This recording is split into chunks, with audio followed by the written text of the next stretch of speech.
Hello and welcome to the 344th episode of the Crate and Crowbar, a podcast about PC gaming. It is Thursday, the 15th of October, on the very time and date that we're recording this. I'm Alex Wiltshire, and tonight I'm joined by Tom Francis. Hello, I'm here too. We're both here. Hey. That was a very professional intro, I have to say. It wasn't bad, was it? It's because I've got a new microphone. Do I sound how Radio 4 do I sound? 25% more Radio 4. Only 25%. God. Well, you promised Not enough. I'd love to sound Radio 4. I just don't. I kind of got to accept it. I'm just never going to reach that height. What's the news? There's one small bit of news that is positive and easy to explain, which is Teardown has a release date, which is 29th of this very month, which I'm very excited about. This is a game I've been looking forward to for a long time. But I've been looking forward to this since before it was even a game, when it was just Dennis Gustafsson is the main developer. Tuxedo Labs is the name of the developer. And it's the game where it's all a voxel world and you can smash any part of it. And the thing that always impressed me about it, once he announced it as a game, was that it's a very sort of modest in scope game. It's you're given this sort of,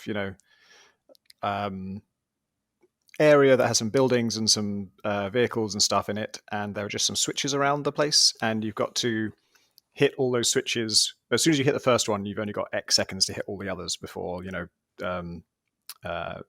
security comes in and kills you. I think it's just an instant game over when that happens, for the time being. But the idea is you smash up the environment in order to create this sort of perfect speedrunning path between all these points before you trip the first switch. And so you can kind of trial run it for yourself, and you can spray paint reminders to yourself as like, oh yeah, when you reach this bit, go left. And so that's like struck me as a really smart way to use like the ability to destroy anything, which is a tech thing that programmers love and that everyone thinks is going to make their game perfect just by it being in there. And then famously, I think, very frequently fails to actually sort of tie into gameplay. Like, I think Red Faction was the first one to That's really the one I was thinking tout it as like their banner feature. And then it was kind of a fairly straightforward, just corridor FPS where you could destroy most of the corridor, but then you got to like an unbreakable bit and then because destroying things tends to destroy all of the design that you've put there. Yeah. I mean, actually it's funny, we'll talk about Spelunky later, but it's funny to see Spelunky do undestroyable walls in Spelunky 2, in the back layers of the levels. There's some things where they just obviously felt like, well, we just can't let you get to this except by the way we intend, so there's unbreakable walls. I think Teardown has an unbreakable like bedrock layer below the whole level, but everything above that is destroyable, and actually feels like the game is designed around it, which is really cool. Yeah, and like the destructibility is so physics, hyper physics, and 25% and therefore understandable, and yet totally sort of chaotic. And that looks like an incredibly fun thing to play with. The sound is really good too. If you put the sound on when you watch the clips of it, like everything just feels so right as it like clashes into each other and breaks and snaps and crumbles down. And it's got. Yeah, it doesn't have any of that floatiness that you tend to get with game physics. Like breeze blocks, like what I assume are breeze blocks, they look like they're breeze blocks in that game. Yeah. There's, I think it's one of the first clips that sort of got popular with this game, involved like these two big pipes that where it breaks like one end of them, and then they kind of bow, like they sort of bend downwards in a way where they don't quite snap off and they don't quite stay intact, but you can sort of feel the weight of them is weighing on the joint that's holding them to the wall in a way that feels very real and unlike normal game physics. Is he making this game entirely on his own, or does he have a small team? No, I think I saw a dev stream where he was doing it with another person, and the other person was talking about, I think they had made the level that they were talking about, so that he's at least getting help with level design. I think he's like the sort of tech side of things. And yeah, this started as like a prototype That's stupid. Everything starts as a prototype. This started as a tech experiment. It was actually like he was doing volumetric fog stuff initially, and then also experimenting with voxely stuff, and then also experimenting with some destruction tech, and then kind of bolted all that together. And I think as it's become like a legit game, he's brought on at least a level designer. I'm not sure about like. I'd be interested to know if he does the sound himself, or if that's a. Because if he has a sound person, then I want to talk to them. So when's that coming out again? Did you say end of this month? Yeah, 29th. Whoa. 2 weeks. Cool. That's really good. I'm going to guess it's going to be in some kind of early access.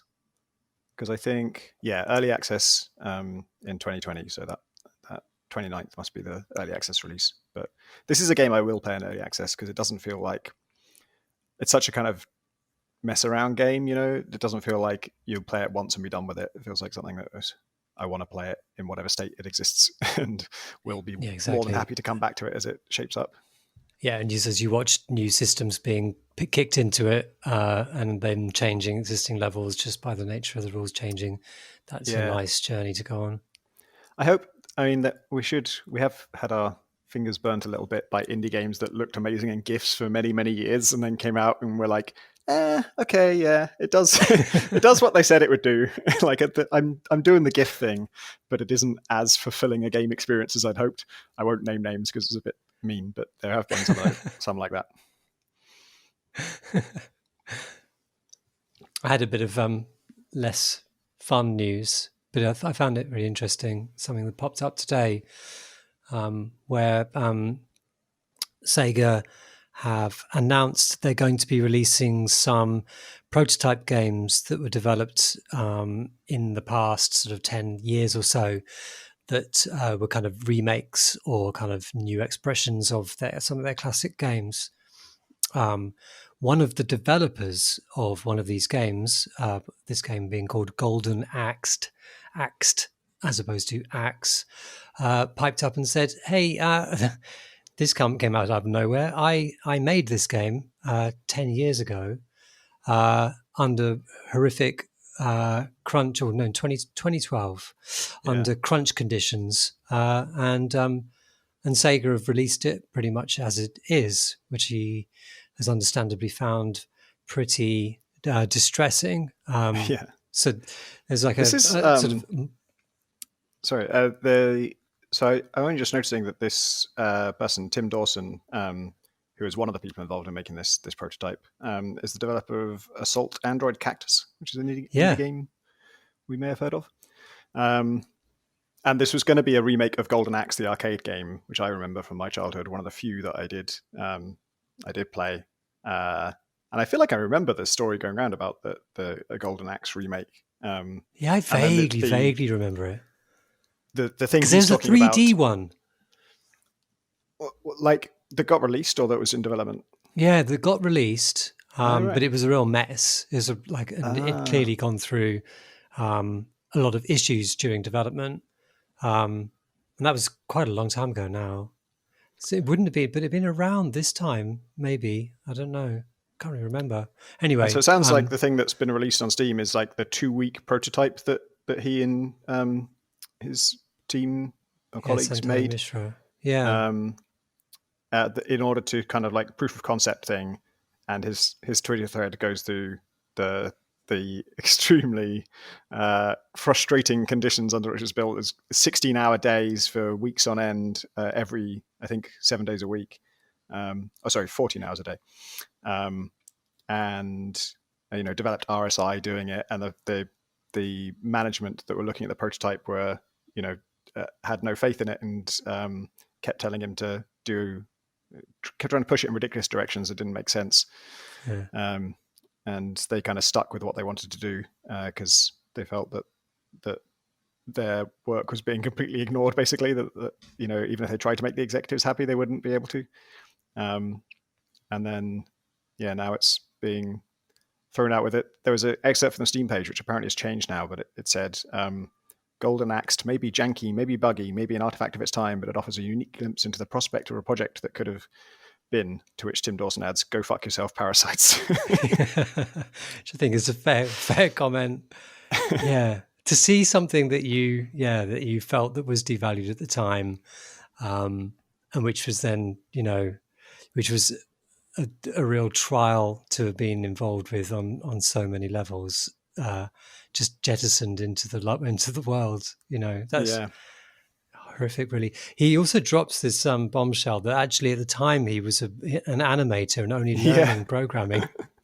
God, and 2 weeks is an incredible amount of time to make something like that. I mean, because it looks, from the trailer that's on Steam, there's a lot going on there. Like a brawler is not a simple game to make by any means. Like he's talking in this thread about, tweaking in vulnerable states and kind of and timings and things so that executives could feel skillful or whatever while playing, so they'd be a bit sort of more positive about it. But I haven't seen an example of this before. Like there are lots of stories about, people having horrific experiences making doomed games. But this is the first one where the doomed game has had this sort of this unwanted second life. Yeah. And I think it's something about like the jokey way they're presenting it, the gag title and everything. It's so cutesy in a way that's very unearned. Like if he was releasing it with that, then obviously it would be a different story. But when it's the company that sort of treated him poorly and his team poorly, and probably were primarily responsible for ruining the project, it's just a bit rich, isn't it? Yeah, and I think this is also like, I mean, you feel this thoroughly. Like the developers feel, a game is an expression of a developer's philosophies and skills and their pride and all these other things, even when a developer knows that the game in general is not very good. It's important to any developer to feel that their game is being played in the best light, that their work is seen in a sense that is true to what they've put into it. Not really making any sense here, but just to have a game just sort of put out without being able to have any input into saying, no, could you just give me a couple of days just to make this thing which I always wanted to improve, just make it better, or to even just have like a foreword on it, just like. That would be the bare minimum they could have done, is reach out to the people who worked on it, said, look, we're going to release this. Do you want to say anything about it? Like give some context and give your own side of things. Yeah, actually the Steam page does say that they did reach out to the developers, just some developers, not these ones. Wow. We told David Cage about it. He was fine. Speaking of animators doing things in an amazingly small amount of time, that reminded me that I don't think I can talk about this in any depth because I didn't check with Gwen, but Gwen Frey is working on a game called Labrat. She is the developer of Kine, which is the musical puzzle game, a puzzle game where you are sort of musical instruments that kind of slide and reshape themselves as they move around the level. And she also worked on Flame of the Flood, and before that was at Irrational. And Labrat is another puzzle game in a similar kind of vein to Kine, and very, if you're a fan of Draknek and Friends games, the block pushing Sokoban genre, it's very much in that vein. And I tested it. I didn't check with Gwen whether I could actually talk about it, so I don't think I can say anything specific about what I played, but it was fun, and you should know about it. And it's incredible how good it looks, and it feels like, I guess it isn't that soon after Kine, but it feels very soon to me in that I haven't released a game since then. So it's quick by my Kine doesn't standards. seem very long ago at all, because that was the Stadia launch. No, it was before, it came out before the Stadia launch, didn't it? But I think it was because she launched like simultaneously on a million different platforms and in a million different languages, and so I think it was simultaneous on Stadia and Epic, because it was Epic exclusive. And in fact, I think it's coming to Steam soon, so that's another the news thing on that vein. Labrat is coming early 2021, the Steam page says. And oh wow, Kine is coming to Steam in 4 days. So this is more timely than I thought. I still haven't had played that. I really should have. I think she just works a lot harder than you, Tom. I think that might be true. I think it's she streams sometimes development, and I think anyone who does that is probably working harder than I am, because one of the reasons I don't do that is you would find out that how much time I waste. Yeah, the very thought of doing that, I could never. I mean, my streaming would be so boring. Like, I think the writing process is inherently really dull. I think programming, at least you're seeing puzzles being solved in front of you, and you can kind of play along, maybe, if you know what programming is. But writing, good Lord. Yeah. Imagine that. I sort of like, do you ever talk aloud when you write? No, but I wonder whether I should, because do you mean that you phrase things out as you write? I think obviously it's hard to tell because I'm probably not conscious of it when I do it, but I think I have like a half talking voice sometimes, especially when something is really complicated. Like my brain is kind of all over the place, and I'm just trying to make sure I spell this out in words that make sense. I think I sometimes, like, under my breath, kind of say what I'm writing. I think I might take that up, because I can often read back over things and hang on a minute. I've also all the right words are there, but the ordering, That's one of the two ingredients for writing. When I've done tutorial stuff, I'm sometimes typing. Well, in fact, I'm typing a lot, I guess, while on camera, and sort of saying what I'm writing as I write it. And it does feel weird. I'm also I think I'm bad at typing in general, but I'm especially bad when I'm broadcasting at the same time. It takes me like 3 attempts to write one word. You feel the pressure. I was just thinking, when you do dialogue, do you tend to vocalize that more? I don't think so, but I'm pretty sure that my face is doing the expressions.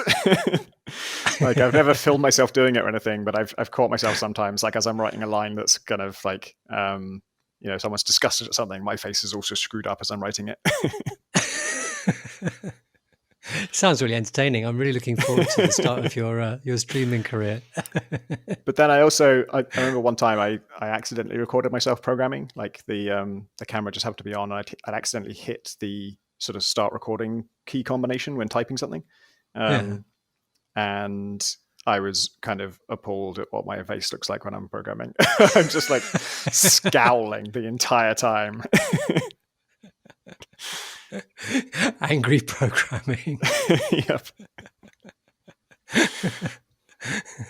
And this is why I need to be in an office. Like, this is why working from home, I did it for 6 years, I think, before I moved here, and I was hoping to get away from it, but I'm back to it now, obviously. And the great virtue of being in an office is you sort of like just forces your face and mannerisms and whole person to like behave while you do your work, and just like stay on like an even keel, like act like a normal human being while also programming. Yeah. I think I'm too far gone now. I don't know how to. I don't know. The thought of working in public I can't even countenance it. Yeah. How long have you been working from home? It's 2013, and lots of people said, "Hey, we should do co-working, or come and work in our office." Yes, which I don't think we ever have actually co-worked. I've always been during the kind of the social bit. The social bit's good. Yeah. I don't want to talk while working. Oh, working's hard enough, I think I'm distracted enough. Yeah, it definitely is a distraction, but I think that's part of what I like about it, is I kind of want somebody to come over every now and then and say, "Hey, have you seen the new trailer for X?" And a random break from what I'm doing. Yeah, no, that is true. But I've got enough guilt because I'm not using my time adequately that, please don't show me that. Please don't show me. I'm really, really interested. I really want to see it. I develop methods and systems for working more productively. And I've done this many, many times, and I just forget about them Like, it's not that I try and struggle and fail to use them. They work great for like 2 weeks, and then there's a weekend, and come Monday, I just forget that I ever had a system and just go back to my very unhealthy habits of constantly switching to Twitter every 30 seconds. And I do the same, except for I don't forget on that Monday. I just say, I think I'll do it tomorrow, and then I never do. There is a system that has stuck, though, that I do most of the time, which is a kind of a bastardization of the Pomodoro technique. Oh, yeah. A very simplified, bastardized version. Do you know it? Yeah, so that's like 25 minutes work and 5 minutes break, is it? Exactly, yeah. And I kind of, if I've got sort of, I don't know, housework to do or something constructive that's out of the room that I work in, then I'll do that for these sort of 5-minute chunks, or I will exercise, do some push-ups or something. Oh, that sounds very healthy. Well, you have to understand that otherwise I would never move. Yeah, I did combine it because I also had RSI, and I was trying to make sure I do my stretches at every I can't remember what it was now. I think it was every 30 minutes, so that fit pretty well with a Pomodoro style thing. But in general, when I have had a system, it's been I'll do 50 minutes on and then 10 minutes off, because I'm fine focusing for longer than 25 minutes. But when I do take a break, I need more than 5 minutes. Yeah, that is. I rarely feel satisfied. I feel satisfied in the sense of that I feel virtuous, but I don't feel satisfied that I've either done enough work during the work phase or enough during the non-work phase. Yeah. Anyway, well, that's all we've got time for on the health and productivity pod. We should talk about some games. Yeah. I had one that I wasn't sure whether it was news or what I've been playing, because I have played it, but not recently. And there's also news relating to it, which is Slipways, which is, I did say before we went on that I would attempt to pronounce the guy's name. I really apologize. I'm looking forward to this. It's going to be good. I'm going to try Jakub Wasilewski is my best try at that. It sounds good to me. And he has released this game as a Pico 8 game. So that's a Alex, explain what Pico 8 is. It's marketed as like a game console system where it's got like an integrated programming environment and kind of graphics making environment and sound making environment, and you can run the games that you make in there. Like it's this sort of all in one, but it's all presented as having almost as a sort of little computer being emulated. So it's got all these arbitrary limits, like on the number of lines you can have in the programming thing, and how many channels of sound, how many colors you can display on the screen at once. So it's a lot like programming for old systems, but the idea is, more importantly, it's not really about retro stuff. It's more about limitations being the mother of invention, and Pico 8's fucking cool. So he's made a 4X game in that framework, which is pretty impressive. It's amazing. And it's a really nicely designed one where it's just about linking planets, basically. So each planet, I've actually got it up on screen now, and I was just messing around to remind myself exactly how it worked, because it's been a while. But I scouted out a planet, and it says, it's a jungle planet. So there are 2 things you can do here. I can't remember what one of them was, but the one I chose was hunt. And so I've made this a hunting planet now. And that means if I can supply people to that planet, then I will get organics out of it, which I guess means like meat and stuff. So are the people being hunted, or the people being the hunters? The people are doing the hunting. Actually, I didn't think about that. The people are, it's a steady supply of people. Where are the people going? But so it does nothing by itself. But if I have another planet that produces people, then I can send people to that planet, and then I'm getting more organics out of that planet. But of course, the planet that produces people requires bots. I can't remember what the theming for that is, how it's turning bots into people, but it's doing it. And so then I want to feed some bots into that. And all the time, as you're drawing these lines between the planets, those are the slipways, they can't cross each other. So there's also a spatial challenge there of like, how am I going to link these things in such a way that it's really efficient, but without screwing myself in the future. I've played this for ages, and it's just really satisfying. Really, one of those games that has simplicity in the interface. It's quite easy to learn how to play the game, and it all makes sense, and so it's very satisfying. But lots of complexity in how to play well.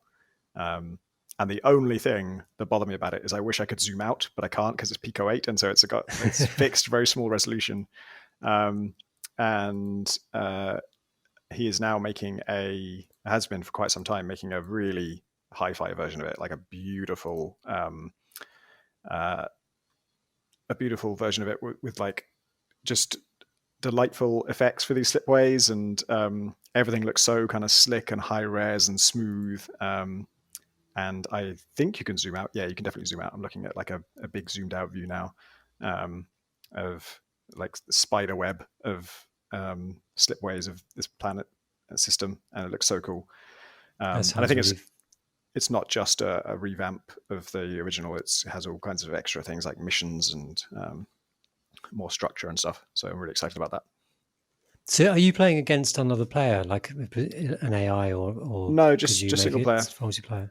Okay, I think you're your own worst enemy. Well, in the Pico 8 version anyway, I do see that there are like species and stuff in the full version, but I don't know if those are actual like factions who are vying against you, or if they're just like potential employers and stuff.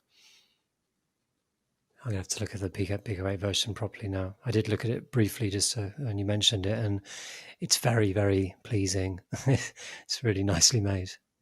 Yeah. What have you been playing? I want to talk about a mod. This mod's been out for Quake for a long time now, like several years, but it got a new version. The mod is called Arcane Dimensions. It's by a team of map makers that have been working together for years, some of who have been making maps for Quake since Quake came out originally. And Arcane Dimensions is this. It's got lots of custom graphics, quite a lot of custom bits and pieces, but fundamentally it's a map pack for Quake with this fantastic, really, really good maps. And this version 1.8 came out about 2 days ago, and adds a few more maps. I think 4 more maps. Polishes up a bunch of other stuff, and it's a real blast. I kind of went back to Quake sort of maybe about 2 or 3 years ago. I hadn't played it for years and years and years, and I can't remember what the original Quake felt like when I first played it. Like obviously that was being played on a really crappy PC back then, so it never really ran at very good frame rates, so I never really had a proper experience. But anyway, with modern kind of Quake Spasm is one of the sort of, I don't know, what would you call it, engines or things that you run Quake in today, which managed to kind of get it running on a modern computer with built-in kind of mouse look and all these other things. So it just feels like a first-person shooter, but in Quake, with the Quake look and the Quake feel. But the kinetics of Quake are just so good. It just feels so good to run and kind of shoot, and there's a certain sort of the way that the view kind of sort of bobs and dips around as you change direction is just so good. Anyway, Arcane Dimensions, its levels are enormous. Like, so one of the things that Quake Spasm allows, and I think Arcane Dimensions kind of further augments this, but it allows many more, I don't know what they'd be called, polygons. I don't know what the kind of like the numbers in a Quake map are, but like you can just have many more spaces. The maps can be much bigger and much more detailed. So one of the big ones in this map and this pack, which was actually launched quite a long time ago now, is called the Forgotten Sepulchre, and it is vast, interconnected, and you're constantly unlocking shortcuts from one place to another. It feels a lot like Dark Souls design, but in Quake, and you're exploring these huge castles and sort of winding your way through these kind of hallways and through corridors and up forgotten staircases, and it's really, really good. 1.8, which launched this week, adds I've played 2 of the levels so far, 2 of the 4 levels. So one of them is Nyarlathotep's Sandcastle, and that one's so this is like this ancient Egypt themed thing. So that it really does monkey around with Quake quite a lot, because one of the first things you see is a 3D face, carved into the side of a very sort of big wall. So something that Quake could never have done in the past, but it's filled with traps and switches to pull, which kind of open kind of walls up, and kind of monsters jumping out at you. And it's just beautiful. It's designed by Simon O'Callaghan, who is basically the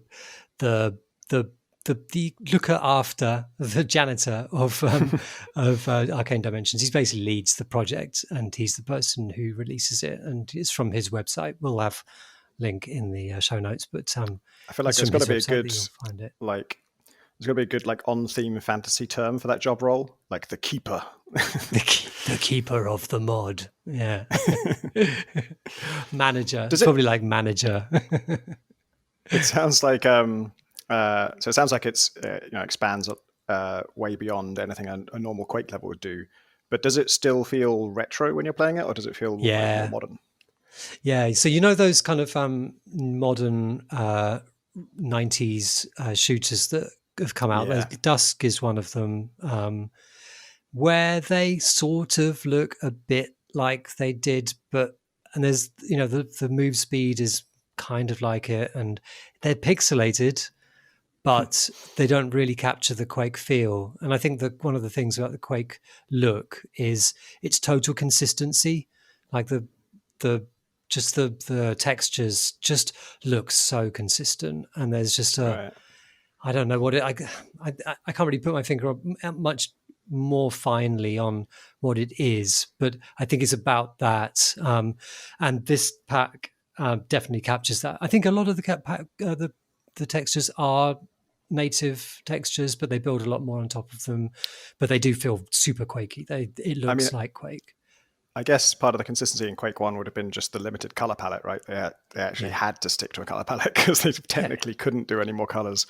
Whereas I expect back then, all they could use was brown. Yeah, as famously so. But it's funny that Quake felt consistent because its development was anything but, right? Because there's the fact that basically some members of the team wanted to do a sci-fi game and some wanted to do like a gothic horror game, and they just decided this corridor takes you to the sci-fi world and this corridor takes you to the gothic horror world, and they're just like, just all of you do your own thing and we'll just put some portals that goes between it.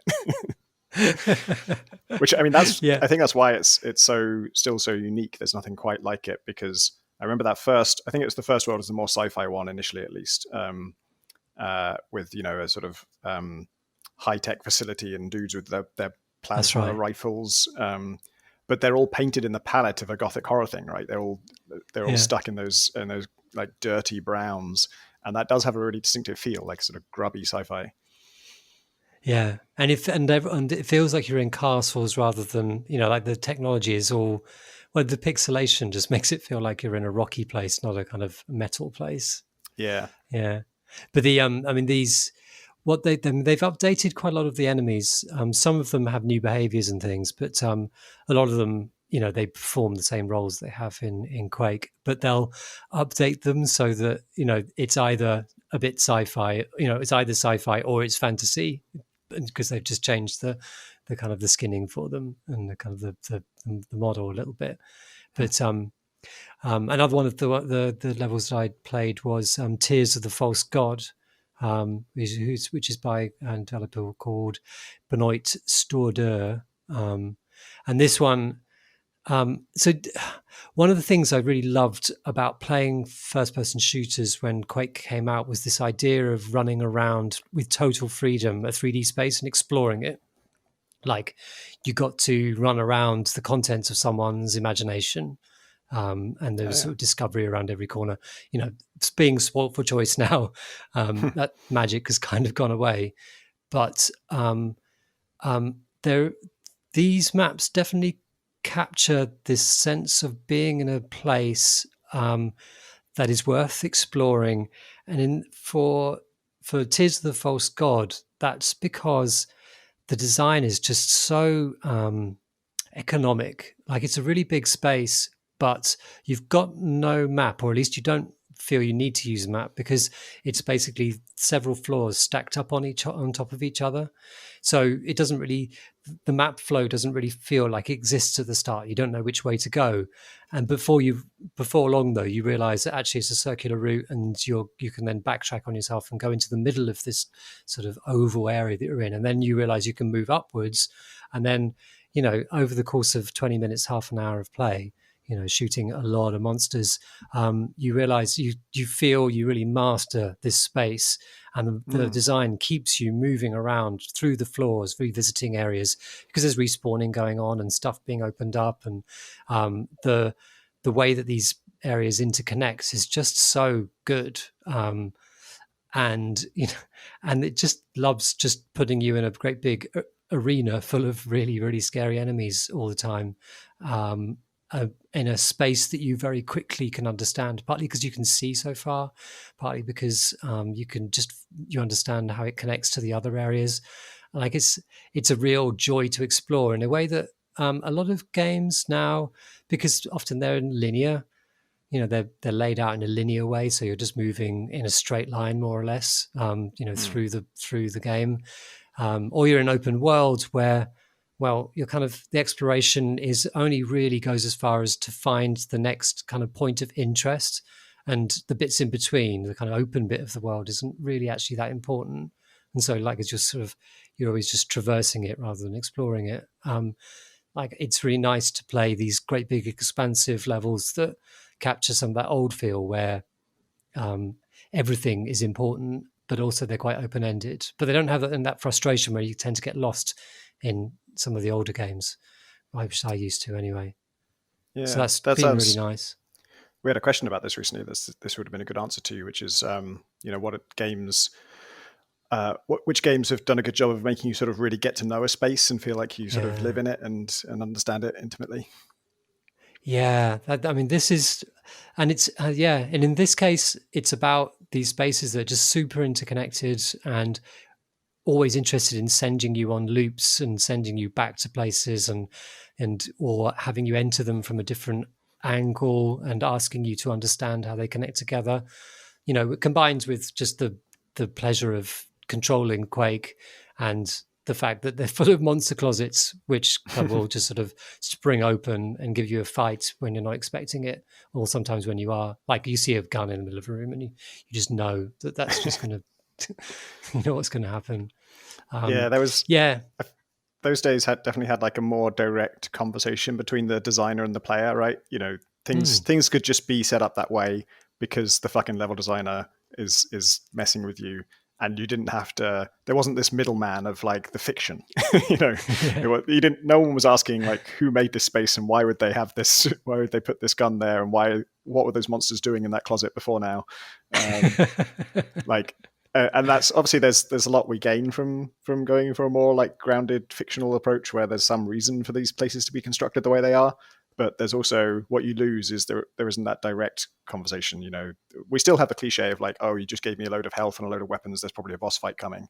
But that's rarer, and you can't have that same kind of back and forth, except in like, I guess, that's more the domain of like comedy games now. Like, I feel like Jazzpunk definitely has that conversation conducted through expectation and then the playing with your expectations.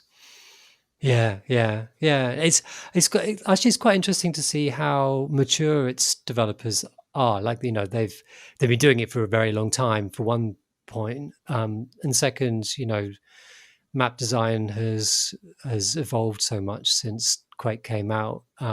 So there's, while this bears all the hallmarks of Quake's fundamentals, the artistry with which it is put together is just so much far beyond. It's quite interesting. Last week, there were a couple of tweets from some of the original designers working on Quake, and there was a story. I'm going to misremember this. I'll try and find it for the show notes. But apparently, and I've forgotten his name. Who is the he went on to make that Alice game?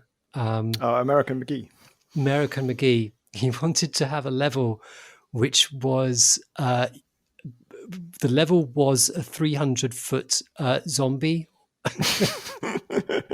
And you'd be just fighting around and shooting sort of bits of its body as you were kind of running around it. So you're not inside the zombie. I think that you're kind of around the body. I think I interpreted this kind of very short description to be like, imagine the zombie is kind of encased in a building and you're kind of running around the kind of the structure that's around its body. And almost like Mass Effect 2.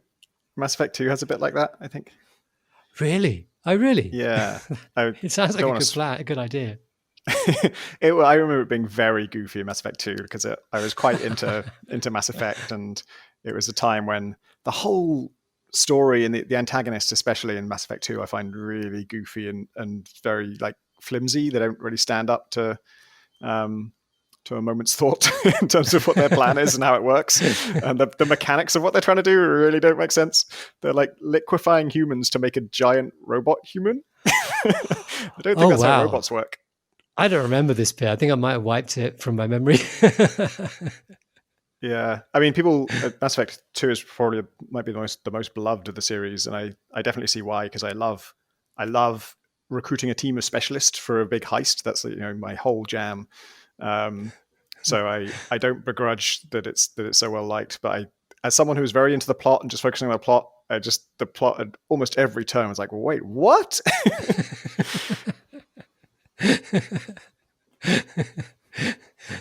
And Quake, they had the foresight not to do that. Exactly, another great thing. The pre-plot days.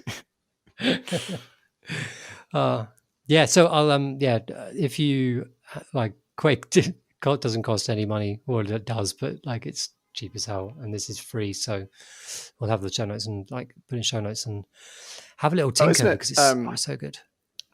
I thought Quake was free actually because it isn't open source. Oh, actually, maybe you can play it with the free version. Yeah, I think that if you can buy the full. The free version is the old shareware release. Oh, really? The first world or something. Right. So that's so funny. It's just after all this time, if you like Chapter 1 of Quake, invest in the full product. What have you been playing?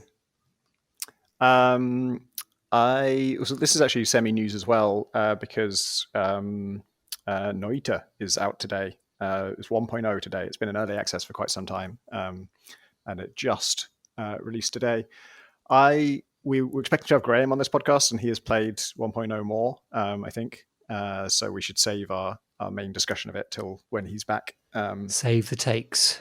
Yeah, but I played last night in preparation for this pod, which was just before 1.0 launched, and then I played again this morning, and I did the daily challenge today. And at first I thought, oh my God, 1.0 is a dramatic change because your starting weapon is different, this is different, that's different. And then I realized, wait, I'm playing the daily challenge. This is probably different because it's the daily. So I actually don't know which thing has changed, because when I played last night, it was the same starting weapon, same two starting weapons that you always have. The first level felt very similar to how it always felt. I last played probably a year ago. And I was thinking, I really wish they would just give me something random to start the game with, because it's, I guess you need a reliable weapon, but then the other one could be something just mad. I find it So just in case anyone isn't familiar, it's the roguelike where every pixel is simulated, and so it has a lot in common with those old falling sandbox games where you just sort of pour things around and mix liquids and play with physics. And it's that, but there's a level built for you, and you're shooting monsters with spells, and you're a wizard with a jetpack is how it feels. Technically, you're levitating, but it's definitely got very jetpack and Spelunky vibes to the movement mechanic. And all of that is really cool, and it's great that everything's always exploding and fire is spilling out and catching fire to other things. For some reason, there's a lot of stills full of whiskey in this world, and so those burst open and catch fire and everything. The limit on my fun with it is the wand system, which should be totally up my alley in that it's randomized. You find random wands with random spells in them, and then there's this overarching system for how spells slot into wands. And when you get to the end of the level, you're allowed to edit them. You're allowed to drag these spells out and slot them into new things, which is the kind of thing I want. And when I played it years ago, early in early access, I was excited about that prospect and thought, this is really cool. I hope they make this comprehensible because it suffered then, and I'm afraid it still suffers now, from the proc-gen mishmash syndrome, sometimes called, what is it called? Something to do with porridge or infinite oatmeal, where every wand has like 9 stats, and they're things like charge delay, recharge time, mana charge rate, mana, slots, capacity, and like 2 others. And all of them are sort of something to do with rate of fire in some way, but there's no, and they're all just numbers. They're just like 0.28, 0.26, 0.1, 1.4. And none of those numbers mean anything in isolation. And even when I have 4 wands and I'm looking at them, I really try. I look back and forth, and it does the RPG thing of highlighting in green the stats that are better than the one you have. But even so, I just can't get in my head, what is this? Is this good? Is this better? Is it faster? I can't even tell. Not only can I not tell if it's better overall, which arguably should be a trade-off, but I can't even tell, is this a faster one than the other one? The only way I can do it is to actually... I don't think even... So did you hear the Spelunky show likes special series of some of episodes them about it? So one of the things that I learned from, mostly from Bennett Foddy, who is a kind of an expert on the game, is that in many cases the stats are, it depends on the context, whether you want a high number or a low number in a given stat, because of the way that it interacts with a certain kind of spell. And so the nuance level is very, very high, basically. Yeah. I mean, this is how we started with the weapon generation for heat signature. Every gun can have its own a random number for rate of fire, a random number for a number of projectiles fired, a random number for accuracy, a random number for I can't remember what the other ones were. But when I tested that, I found I just don't care about these differences because I can't tell at a glance whether this is a good one or a bad one. I can't tell. Is this like a mega shotgun that's really slow to fire? Well, it's 8 projectiles. I guess that's a lot. Its rate of fire is 1. What is that? Is that fast? Is that slow? And when you put them side by side and you highlight in green, you highlight in red, that helps a little bit. But ultimately, like what we ended up doing was just characterizing them with traits. So it's just this weapon has the extreme rapid fire, and that just tells you right away that's extremely rapid fire. In the context relative of the game, to all the others, this one that's as fast as it goes. Yeah. And if we tell you it's loud, then we're telling you it's louder than the other things. Like if we gave you a number for that, we can do that, but that number doesn't mean anything to you. It means something to us and to the game. What the player wants to know is, how does this stat sit within the range of things I could have got? Like, how does this compare to the average? Yeah. And also broke it down into just a few of those things. So each weapon just has like 3 or 4 traits, and we only tell you about a trait if it's unusual. If it has the average rate of fire, there is no word for that. It's just a gun. And we'll tell you about the things that are special about it. And I really want that for this because I just can't read the stats, and so I can't get excited about them, and I can't get disappointed in them, and I don't know what spells to fit which things. All I end up doing is just dragging them around randomly, and you discover weird things like that. Like the 2 starting weapons, there's this standard bolt wand that just is your basic attack. And then there's a wand that fires bombs, but you can only fire 3 of them before it runs out for the rest of the level. And in the wand editing, if you switch those, if you drag the bolt spell into the bomb wand, it's incredible. It's like a Gatling gun. That bomb wand turns out to have an incredibly high rate of fire, which is irrelevant because it only has 3 shots and they're very rare and precious and you don't want to use them. So there's all those weird quirks. And my problem is not, you should have configured those weapons the best way for me, because I get that, you want there to be some fun in some, secrets for the player to learn and discoverability. But my problem is I can't, when I look at those stats, that's not obvious to me that would have happened. I read the numbers. It does say that the bomb wand has 0.02, but then what is charge delay versus recharge rate versus mana charge rate? And I get that they're all relevant, but I can't read them and I can't get an overall sense. And what I ended up feeling about it is that it feels like the tool a programmer would make for a designer, not the tool that a designer would make for the player. Yeah. Like, it exposes everything. I have the power to see all the stats and know how it works under the hood. And if I was willing to devote, work days of my life to getting my head around this thing and really internalizing it, then I would get to the point that I know what 0.4 is as a charge delay. But I don't have that kind of investment, and I need someone to translate it for me. I think it also gives you limited chances to test, because so you get to, as you mentioned, like you a lot of spells and wands come with limits on the number of times that you can fire them, but you get to recharge them when you go to the kind of level end area, the Holy Mountain. But it's only recharged when you go over, when you collect an item in the Holy Mountain.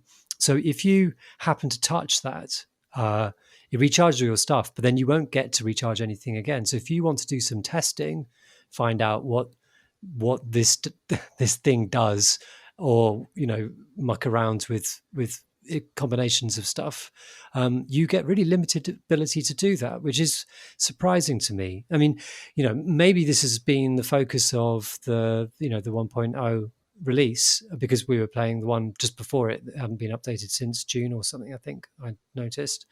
But I was really surprised, having not played it for probably 6 months longer, probably 8 months or so.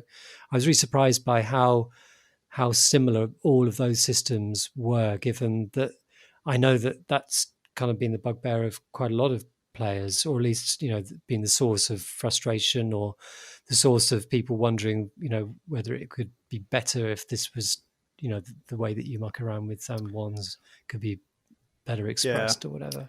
That is still the same in 1.0, because I played it this morning. Is it? And it's right. just a single pickup that recharges once, and then if you it's annoying because I often do have charges left over from the level, so I could test before I hit that thing, but that recharge thing is before the testing room, so you'd have to sort of float. You have to remember to float over it and not pick it up, and go to the test room and test some stuff, then come back and get it, which is crazy. I have this fear of kind of some sort of knockback thing, like a sort of recoil effect, knocking you back into it. Oh no! The other limit on your testing or you might anger the gods accidentally, which is possible, I suppose. Yeah. The other limit on your testing ability is your health, because some of the things you can make will kill you. There's one that said it created a horizontal barrier. I was like, great, a horizontal barrier. So maybe I can stand on that and use it as a platform. So I cast it and immediately lose 25 health to it, because it creates what it means is a horizontal death field. And it creates it on me. So, and then I thought, okay, that was bullshit. I don't want that. I'm going to go back to the shop and buy a different thing. Bought a different thing. Was going back to the testing area, tried to fire the different thing, and then I still had the horizontal barrier one selected, and I just created a barrier on my head and killed myself. So I died in the safe zone in between levels. Yeah, I mean, I think there's a lot of charm in the fact that you can murder yourself completely accidentally. We'll be talking about Spelunky a bit more, soon. But I think that some of its charm is in the ramshackle sort of I don't know, discovery and problems. But I would like to be able to pick up stuff quickly. And also it's in the fact that one of the things that's been refreshed since I played it first time around is a lot of the perks not knowing what any of the perks do before you get to choose them. Yeah, and some of them have big drawbacks as well. Yeah, exactly. It's, I'm all for discovering things and feeling like I've discovered them for myself. But when you're deep, when you've got quite a long way, and you just don't know, you want to preserve your progress, and you don't want to be investigating stuff when it's enough investigation just to survive the oncoming level. Yeah. But I would like to play some more. I know that Graham likes it a lot, so hopefully we'll hear his response to this attack next week. Yeah. I do. Yeah, it's fun. Definitely is like a screw around game. I enjoy just messing around with it and seeing what happens when I fire a wand. It's definitely a cool moment each time you find a new wand and you just shoot it off just to see what it does. That kind of experimentation I do like. But yeah, should we talk about Spelunky now? Yeah, let's get it over with. Tom, I'm so bad at it. I'm so bad at it. I'm just, oh God, I'm in this funk where I think I just don't believe in myself. And so that's a good place to be in with Spelunky, I think. Funk. No, I'm doing worse now than I did when it first came out. Like I was in my first couple of runs, really? I got all the way through dwellings. But now I'm not. It's so random. Like obviously there's a huge skill component to it as well, but it's also just how easy or kind a seed can be. It varies so much in this one. I think more so than Spelunky 1, because Spelunky 1, the mines, there just wasn't that much they could throw at you. There just wasn't in their list of things they could spawn. Dart traps is one, and that's not great, but there was nothing like moles. There was nothing like horned lizards. There was no boss in the mines, and so the worst seed you could get it could still be bad, but it feels like every day on Spelunky with the daily challenge is such a crapshoot for how brutal dwelling is going to be. But as somebody with such low attainment goals as me, I do enjoy the little update that I get through the day of you and Graham kind of checking in with how unfair it is today. I'm enjoying it a lot. I think probably every day at least one of us has been like, oh, today was just brutal, and I was like, absolutely screwed it up. There have been, it's kind of split, but there are definitely a lot of days where I screw it up and it's 100% my fault, and I will say so. I'll be like, well, that seed honestly gave me some really good stuff and I just threw it away. And that's what I love. Like that's the fun part. We were saying, moles and the witch doctors in the jungle, and the horned lizards in dwelling actually as well are all things where like a very little to zero player error can lead to absolute calamity. Like you can be just killed for the slightest of mistakes, or even with moles, it's not even a mistake. It's just you failed to be, to see something, which I guess you could call a mistake. But the punishment is so out of whack with the crime. And one of the reasons that I think that's a mistake is that Spelunky was so good at making you engineer your own destruction. And Graham was saying this, and I agreed that the ghost jar is kind of a perfect example of that. That's a perfect extension of what Spelunky 1 was already doing, which is you don't have to take the ghost jar. And if you don't take the ghost jar, there's, a 99.9% chance it won't get broken and the ghost won't arrive for that reason. And yet we all fucking take the ghost jar, and like 30% of the time we kill ourselves with it because, and all the rules are known to us. We know when it will break and when it won't break pretty much. And we get ourselves in trouble, and that's great because when that happens, you're like, fuck, I'm an idiot. Why did I do this? God damn it. And that's the kind of, I don't even call that frustration really. It's, you'll hear me yell and stuff, but it's different to the kind of frustration I feel at a game when I just don't know why I died, or I think what killed me was unfair or whatever. And I feel like when that's like gold dust, if you can make the player feel that way, they're dying and they know it's their fault and they took on the challenge that killed them. And they understood all the rules when they bought into it.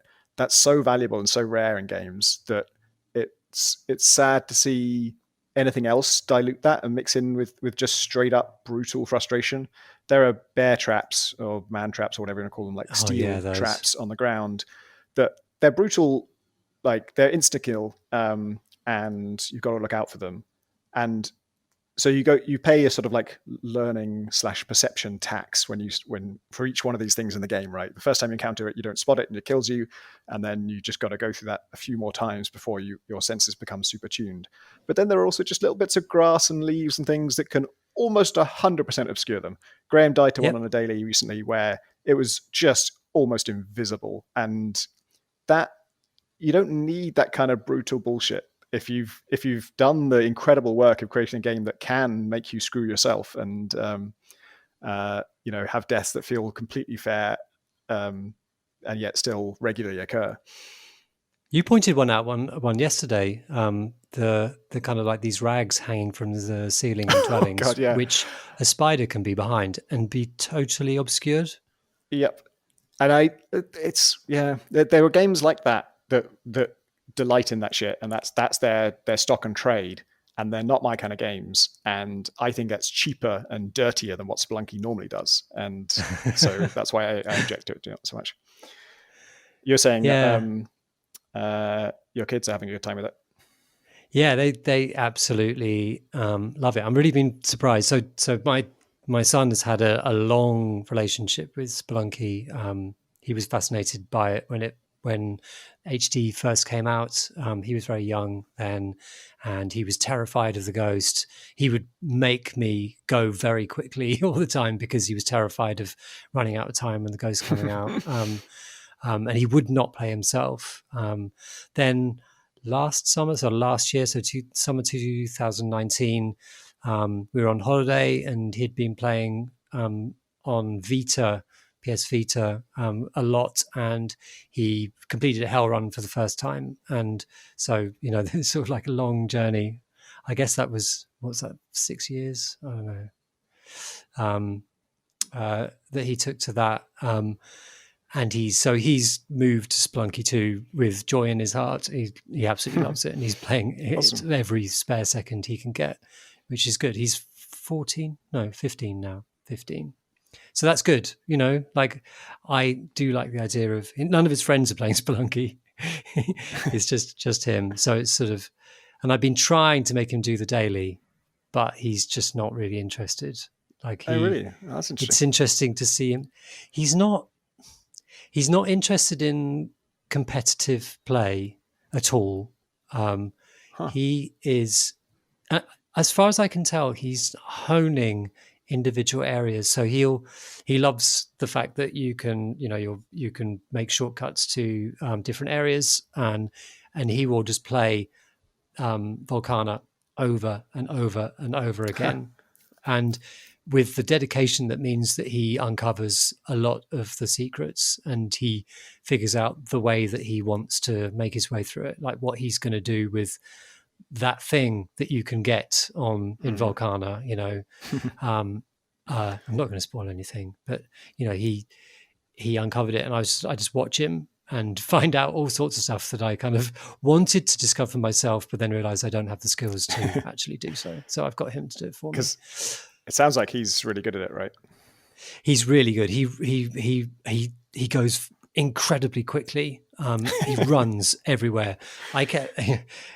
And when it first came out, he was dying all the time to threats that he really didn't need to, but he's able to process what's happening far quicker than me, and I'm crawling along. I would love to see like a co-op run with you two, where you play like one of the older looking characters. He plays like one of the kid looking characters, and like the old man doddering behind his incredibly fast son.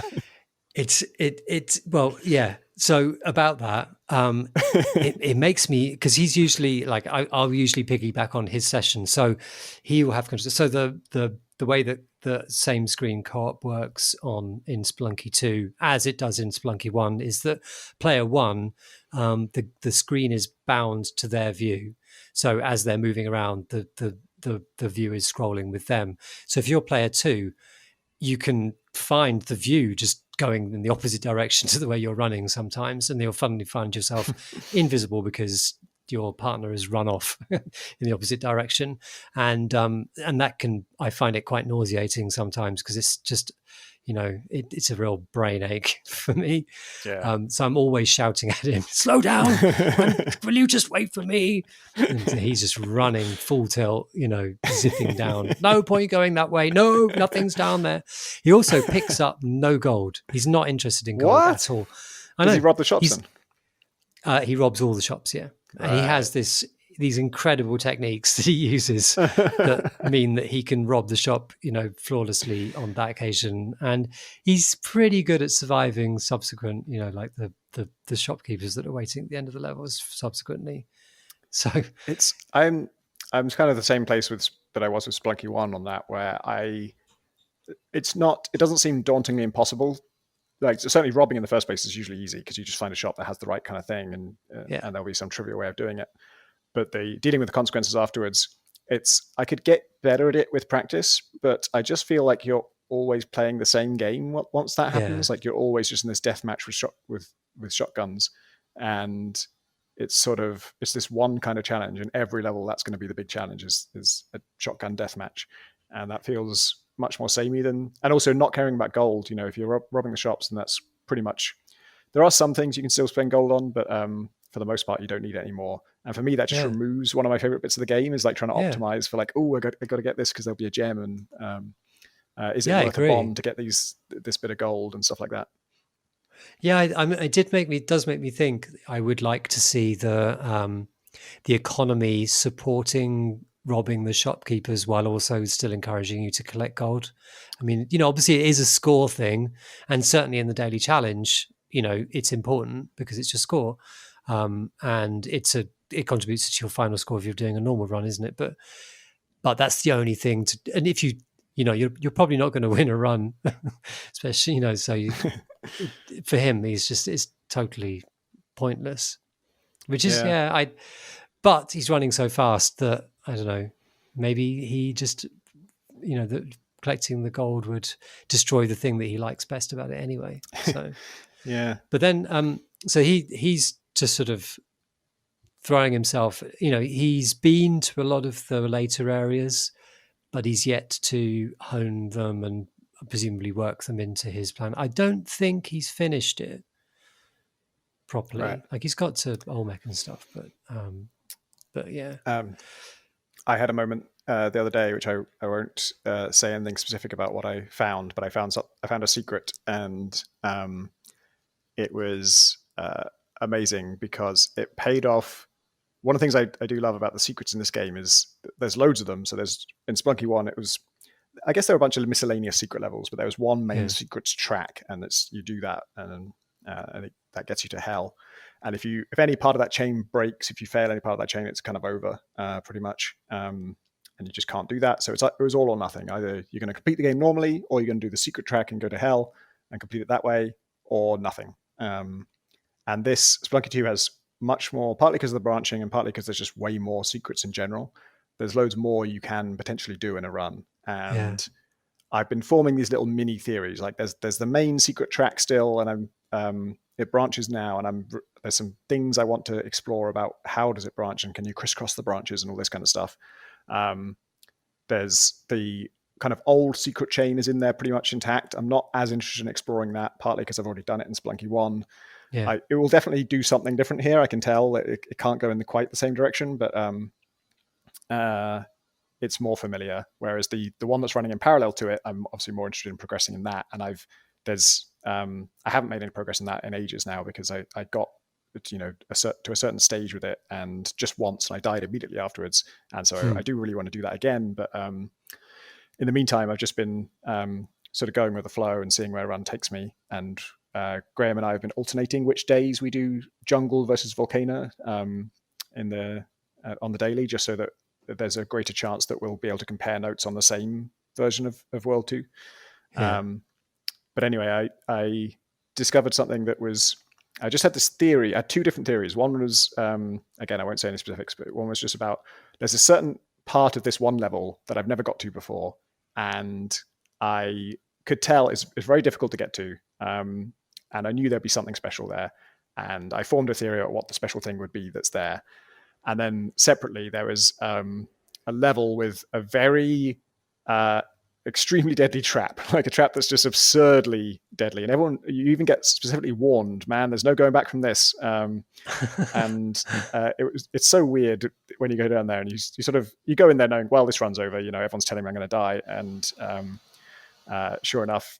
And again, I just, for a while I was thinking, okay, there must be some way to sort of do this. And stewing these things over in my head, I just came up with just theories like about how these things could work and what the real purpose of them might be and how they might relate to each other and all this stuff. And in one run, I basically got to that certain part of that certain level that had exactly what I thought would be there was there. And then I also in the same run got to test my theory about this trap thing. And that paid off as well. Yeah. And I got somewhere that I can't say anything about, but just like blew my mind. I'd already heard Colin Northway on the Spelunky show had said something along those lines about the secrets in this game. Like, A, there's a lot of them, and B, there's some stuff in there that just blows your mind. And this is my first experience of that, where I just saw something like, what? My OBS I had like instant replay mode on, and I instant replay recorded it. And I wasn't wearing a headset, but my headset was on the ground. And even from the ground, you can hear me say, "Oh my God, what the fuck is that?"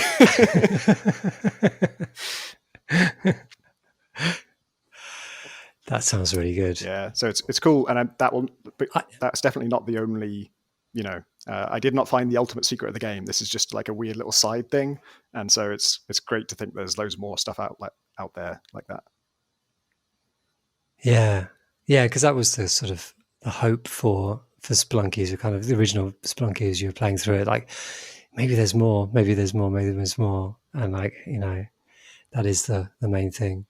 I was going to just mention that my daughter's also playing the game a lot, and she was starting to play it through with my son, so her brother, and they were playing cooperatively together.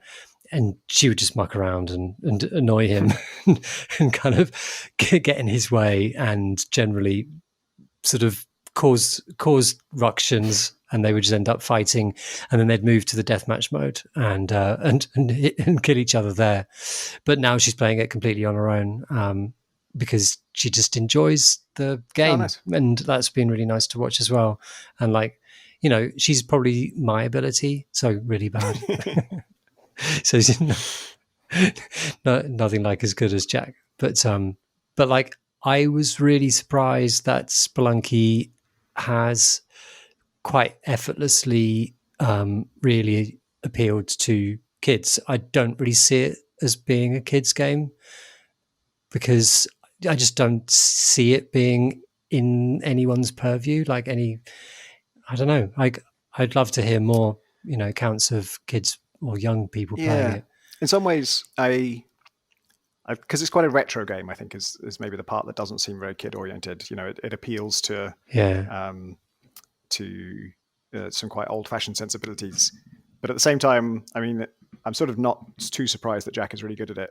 It definitely feels like, if I was 20 years younger, I'd be dominating this game.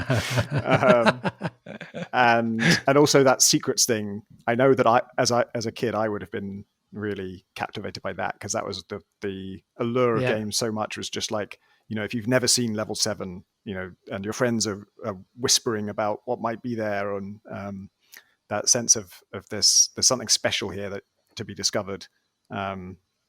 It definitely has that playground thing, like that. That's the thing that exactly. That's why I think that it definitely has the potential to be there. Yeah. And again, that's sort of why I wish World 1 was easier, because I feel like that's just putting so many people off. It's making me not recommend it to people because it's just going to kick you in the ass right from the word go. And if it just had a more gentle lead in, I could recommend it more easily. And I think more people would be getting on with it. It's so weird though. I mean, I don't know. You probably talked about this before, but I mean, I don't know how I would approach as a designer that the World 1 philosophy for World 1, because it's the place that's going to get played the most.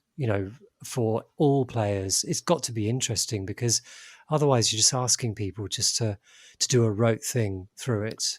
Yeah, but I don't think mines in Spelunky 1 never got to that point. Like, it was way... I watched Graham actually did a Spelunky 1 daily recently, and it was so amazing to watch what mines is like compared to dwelling. It's so quiet and it's so chill, and I won't say it was easy because I wasn't playing, and I think he did take some damage from some stuff, but it was it was just so much like kinder it seemed.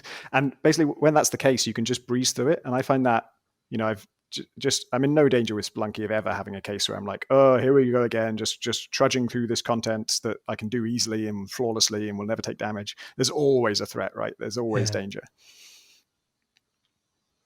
Yeah, fair enough. Yeah, no, I yes, that's true. I think you were right. When maybe that's probably the thing to do, to offer more choices in dwellings, and I think there are a lot of choices that you can make that will affect the ongoing run, but I think that to set off some of the paths you're going to go down is probably the thing that to make it easier, but then to put more choices into it that will affect what's going to play in the future.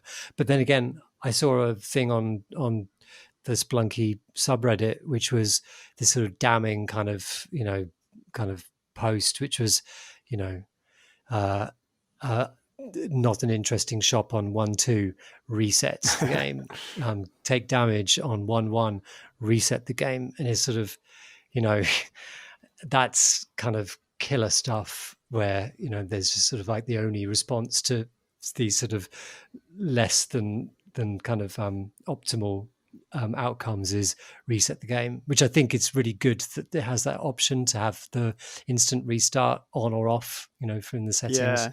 I have it off because I know that it would just be too much of a temptation. My problem is when I'm in that mode and I'm resetting because something's gone wrong, I do it with bombs. I just throw all my bombs and then just let them kill me, because that's as quick as bringing up the menu pretty much. Or not quite, but it's just a more fun way to do it, really, to go out in a blaze of glory. But I don't really do it anymore. I'm mostly playing the daily. I'm not doing a lot of play outside of that. Just maybe one run here or there. But also when I have done that, really that's time to stop playing Spelunky. As soon as you start doing that, like, you need to go do something else, because it's not going to get better. Like, as soon as you're in that mode, it's basically being on tilt. You might not feel it yet, but when you're getting impatient, you're going to rush it, and then you're going to have more stupid mistakes. And I was watching a Bear Taffy, a very prominent Spelunky streamer, do exactly this. He was playing, for 4 hours straight, and I was just skipping through it and watching little bits. And towards the end, he was had a frustrating death, restarted on dwelling, and he just was speed running it to a crazy extent and running like head first into dart traps. And he didn't know he was doing it. Like, people were telling him in his chat, like, you're rushing this, you take it slow or whatever, which I'm sure is very annoying to hear. But he was like honestly in denial. He was just saying, I'm not going fast. I'm not going any faster than usual. It's just getting these brutal seeds just seems so unfair. And he was doing the thing of every time he takes damage, he's resetting. And it was interesting to watch that from the outside, because I'm sure I've been there. Like, I've definitely, once I'm restarting, it's going to happen again and again. And I think actually it's also, I was watching an old Spelunky 1 daily, that I think somebody in our public Discord mentioned an old run of mine where it's called the mind-boggling mistake. That's because it's a run in which one of the first things that happens is I take 2 damage from a dart trap and I just carry on, and it ends up going really well enough that I have enough money to buy a jetpack in the jungle. And I buy the jetpack in the jungle, and then I walk out of the shop without it. I don't pick it up. And I don't notice I've done this at all for the next 30 minutes of the run. And the only time I notice it is I go to another shop that also has a jetpack, and I've got enough money again. It's gone so well, I have enough money to buy a second jetpack. And it's only as I buy the second jetpack that I'm like, wait a minute, hang on. Didn't I buy a jetpack already? Where is my jetpack? Why didn't I already? Did I not pick up the jetpack? That run, I think I still got to the end of the game. I don't remember if I went to hell or not, but it was an incredibly successful run, and that much went wrong. Like, I took 2 damage early on. I paid for a jetpack, which I didn't take, and it still went great. Yeah, yes, exactly. You can pull it around. You can just as it can turn victory into failure in an instant, in a roll of a lizard. Yeah, you can do the other way around. I can't. You can. Have you been playing anything else? Yeah, I also went back to Hades, as I sort of regularly do now. I keep revisiting it. I think because I didn't click with it very early on. I was very addicted to it, but I was getting very frustrated with every death, and so I gave it a break. And especially because it was being patched a lot back then, and so balance was changing so much that everything I'd learned was kind of invalidated. And then it's so beloved, especially like in our community and in a couple of other Discords that I'm part of. People are raving about it all the time. You basically never hear a single word against it. It's just perfect in every way. And I didn't feel that way about it. And so I kept going back to it to try and like get a better appreciation of what people were going for. And I talked last time about God mode, which is this unusual easy mode where it gives you 20% damage resistance, then it ups it by 2% every time you die. And I kept that on basically until because it keeps going up and it will never go down. It will only not go up if you actually win the entire run, which is a much taller order than it is in something like Slay the Spire or certain other roguelikes. Winning is quite a long-term thing.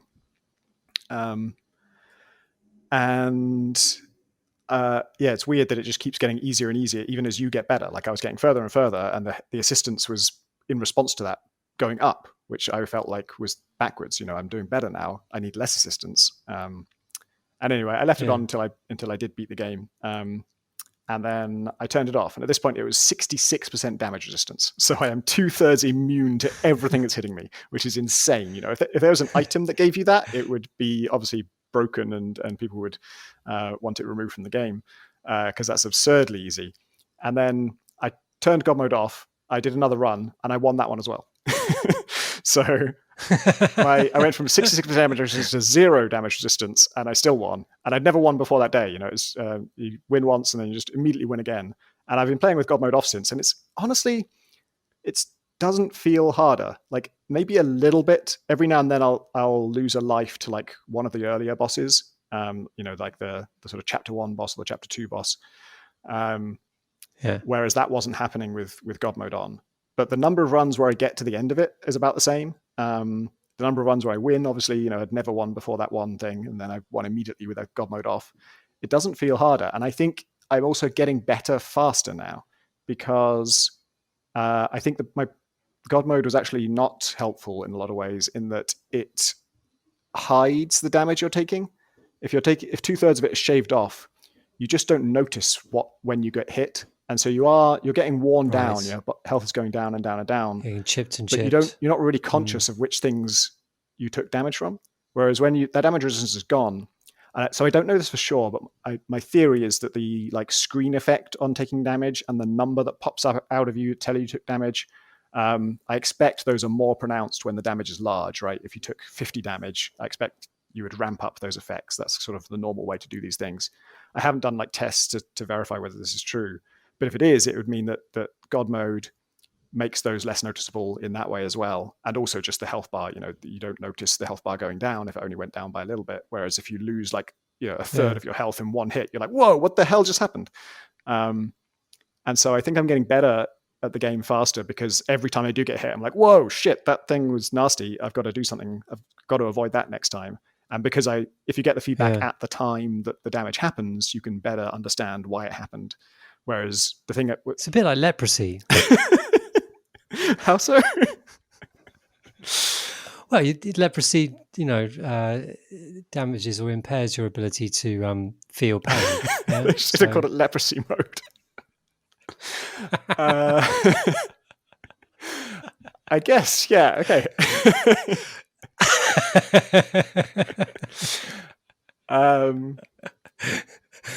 Yep. He knocked you off your path. Yeah. Don't know where to go from there.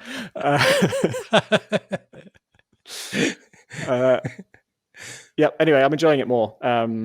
And one of the things I think. Actually, I was going to ask you. Actually, sorry, like you mentioned in another conversation that the fact that you're getting to the end every time means that a run, like starting a run in Hades, is actually like a big investment of time and effort. Yeah, it takes about the times I've won. It's taken 40 minutes. I think probably the times I've got to the end and lost has been longer, because usually those are the builds that are doing damage less quickly, and so it's taken me longer to get there as well. So it's getting close to an hour for a run, and it also feels like a good Spelunky run can be 40 minutes, but this feels more exhausting because you're absolutely mashing the buttons the whole time. It's frenetic, non-stop. Yeah. There's no breathing room. I mean, there's brief pauses between the combat, but all the time you're playing, in inverted commas, you are absolutely frantically pushing buttons. And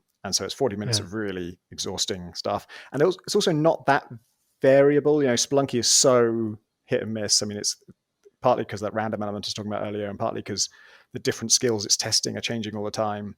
And when you mess up from one thing, it's instant death. Hades is much softer in terms of like, you might have a run that goes badly and you lose more health than you gain in a given chapter. And so you're slowly dying unless you do something to turn your build around.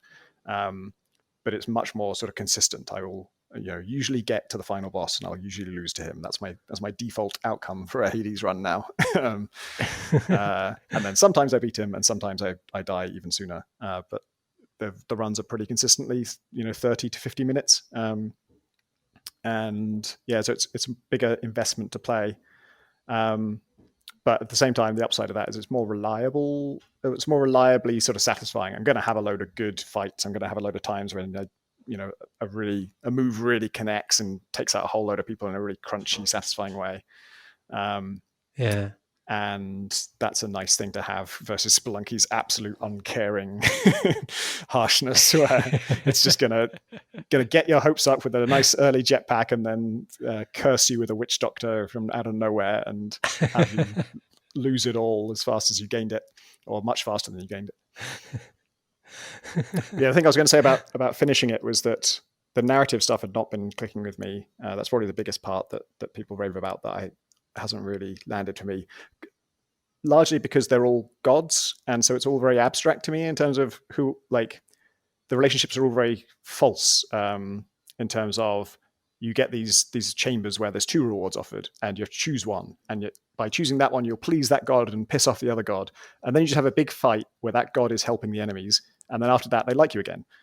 And those, I mean, I admire Greg is a friend, Greg Kasavin, who's the writer, Supergiant, and is a friend, and I admire how good a job he's done with those things. Like, given the context, it's fucking difficult to write anything that makes any sense in that context at all. And obviously it's gods, so they are fickle, and that it suits the theme that they change their whims on a dime, and they love you 1 minute and they hate you the next minute, and vice versa. But as characters that I'm sort of I feel like I'm expected to care about, I can't really get invested because it's all so meaningless. It's all so, whatever they say this minute is going to be completely contradicted by what they say the next minute, because of game mechanics and because they're gods. But anyway, winning, the framing, also I won't spoil anything about what happens when you win, but someone had just said the framing of it was really good, and having done it now, I agree it's really good, because they have to kind of come up with a reason why you'd keep trying. The whole purpose of the game is to escape from Hades. You're trying to get out of there, and so after you've done that, why would you keep doing it? And their answer to that question is really nice. It's really sort of I'd like to see how that's answered, actually. I didn't think about that. It's a good answer. I just always felt that the story stuff is kind of ambient. It's sort of there because like in one run you're doing a lot with Poseidon. Oh yeah. And then the next run it's all about Artemis and Zeus, and so for me it's just this sort of ambient thing, and like there's a sort of like a little flavorful thing that happens and they're cheering you along, but they don't care about you that much. That's how I always sort of saw it. Like, they're just like these fickle sports fans who just watching you kind of labor for them and giving them entertainment along the way. Yeah, that makes sense actually, and that feels like a good context to see it in. I do like that. It might sound like I'm saying, oh, there should be permanent relationship consequences for choosing this boon over that boon, but I don't want that, of course, because I think anytime you make narrative and gameplay fight each other, you put the player in a very awkward position of having to. The likely outcome is they're just going to pick gameplay and they'll just have to care less about the narrative in order to do that. And so I like that Hades doesn't do that, as far as I know. Like when you make that choice in those dual boons thing, you're not permanently pissing off a god. You're just doing this temporary thing, and it'll be forgotten. And then the relationship stuff is done purely through a very mechanical thing of handing them some nectar that you found, and those are just like tokens, and you just spend those. That I want to engage with that more than I do, because the first time you do it, you get a special reward for that, right? For each person you can give nectar to. But I think there are secondary awards later on. Yeah, I've kind of giving them even more. Again, we shouldn't spoil anything, but I looked on the wiki and I found out what those are, and it sounds to me like there aren't for most people. For most people, you can improve your relationship, and there might be more dialogue out of that, but you don't get anything sort of concrete rewards. And I think, right. And then for some of them, there are some concrete rewards, but again, I won't say what. Because you're given a reward for the first time, and then you're not subsequent times, this resource is kind of precious. You want to give it only to people you've never given it to before, and so you just give one each to everybody, and do it in a very mechanical way.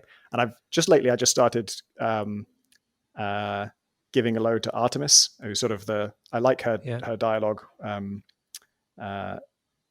so I just decided to pick a favorite just to see where that goes and if it has an effect. And I like doing that. I haven't really got any results from it yet. I mean, she has some quite sweet voice lines about it, because she's sort of very bashful and confused by it. And that's fun. But yeah, maybe wish that I was pushed more to engage with that stuff, because I like to express, with a story, I like to say who I like more and have favorites like that. But because they sort of tied it to a mechanical thing up front, that made me think of it in mechanical terms. Well, they could have continued that if you knew that you were going to get further or better rewards further along that investment line, then mechanics would have supported that too. Yeah, maybe you do. I'm not 100% sure that you don't. It's just that there's one particular kind of reward that I know you only get from certain people if you go far enough along that track. It's a good game, though. I'm stuck in just one more bitch about it. Sorry. I'm stuck in hell with it now. Oh God, sorry. I didn't mean that as a joke.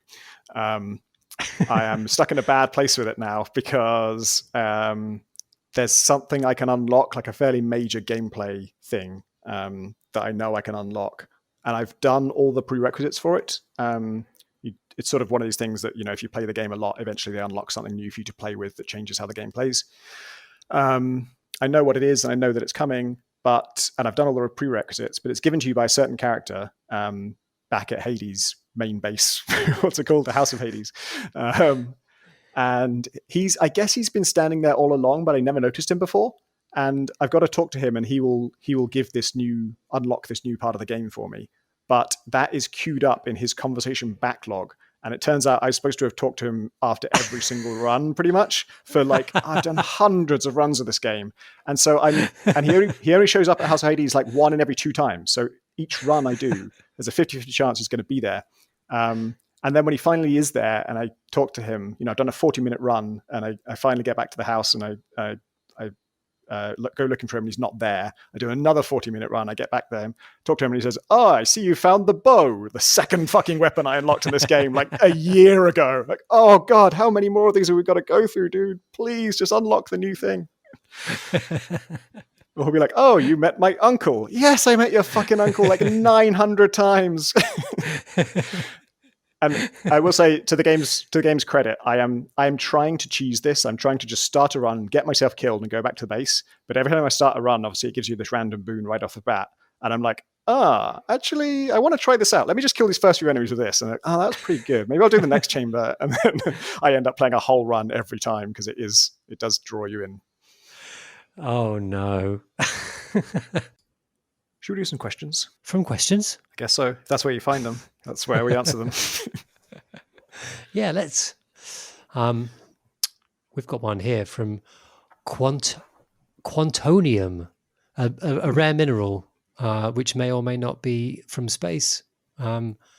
Anyway, this rare mineral, Quantonium, says, "Hi, your podcast is always a highlight of my week.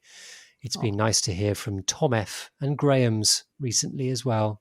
It's true. That is true.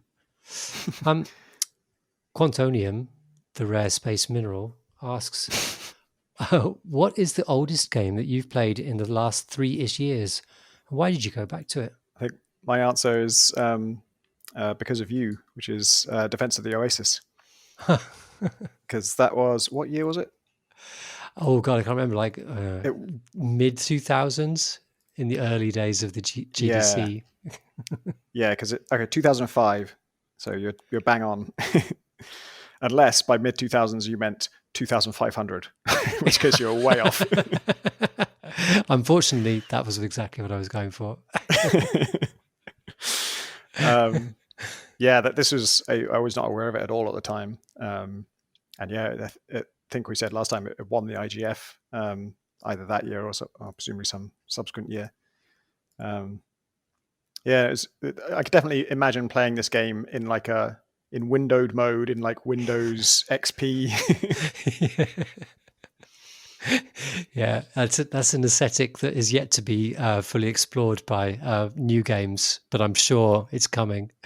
Yeah, there isn't a lot of nostalgia for that, is there? There's plenty for Quake as discussed, and for PS1 is a big thing, isn't it? But yeah, not for the. And like I think there's a sort of like the demakey sort of feel for Windows 3.1. I think is kind of like Hypnospace Outlaw and stuff. Yeah. So yeah, I think it's all just catching up. Like XP is coming.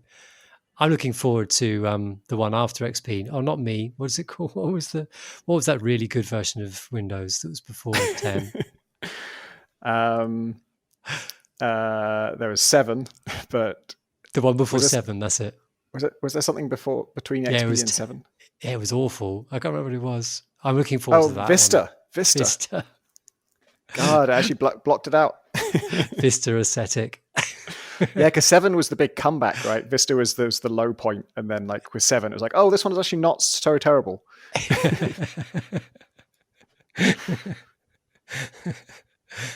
Yeah, I was. We talked about Quake earlier on. That was my big one. I was also thinking, like, this maybe is a bit too.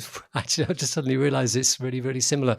But like, maybe it's not old enough. But Devil Daggers, I went back to a few weeks ago. I don't know why I didn't go back to it. Like, I wanted to maintain it because I was actually improving my times fairly consistently. But that was nice to go back to. But that's a really similar game, another first-person shooter, like fast, pixelated shooter. I have played a few like indie things that I missed out on at the time, like Orwell, which is not super old, but just certainly not new. And I liked the idea of it. You're a nasty government tool, spying on people's and trying to sort of see ways they might be guilty for a terrorist attack. But I'm okay with that. That's fine. I can be that guy. But the way it's got this system where like all you do as the player is just select what data goes into the log. Like you're browsing a web page sort of thing, and you click on a relevant bit of data, and that gets added to your log.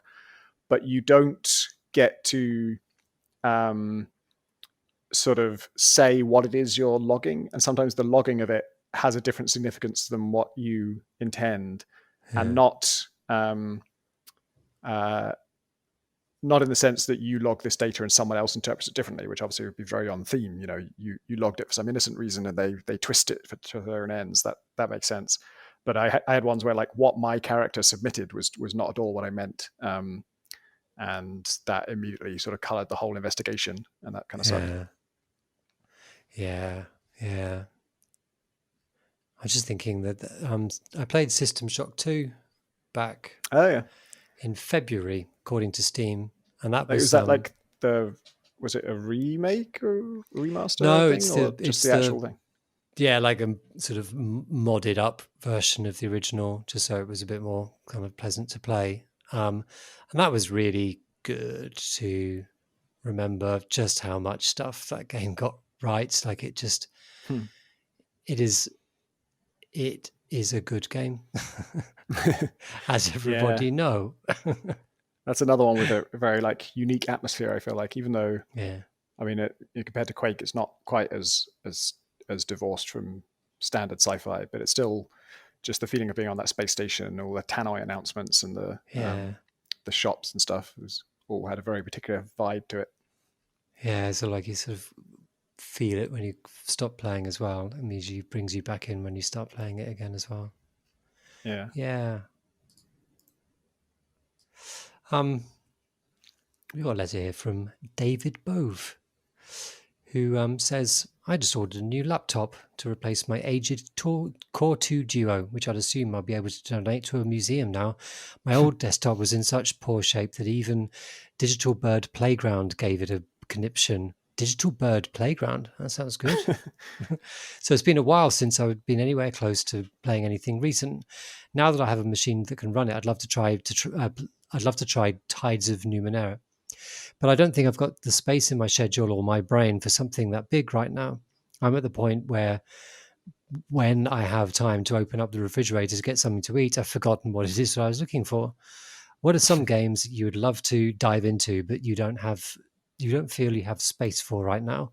What kind of games do you like, but that don't fit into your schedule and you wish there was a short form version? Take care, David. Yeah, that's most games for me at the moment. I'm again looking at my Steam recents list. I have lots of dabbled with games that I wanted to put more time into, and then simply didn't. So yeah, that's me too. I'm looking at so the first one that sprung to mind is Crusader Kings, because I was getting on all right with it. I fear that the succession thing might just kill it for me, in terms of that the way you can lose all of your relationships all of a sudden. That was so galling to me that it's hard to get excited about a new run of that. But I think all of these things are like, if I was bored, I would get over my issues and delve into what is there. And I'm sure there would be depth and stuff that I would enjoy. I'm looking at my wish list now. Rimworld is still on my wish list, which I know is fully out, and I hear amazing things about it. It's got, let's see, overwhelmingly positive, 98% positive reviews after 70,000 user reviews on Steam. That is astonishing. Yeah.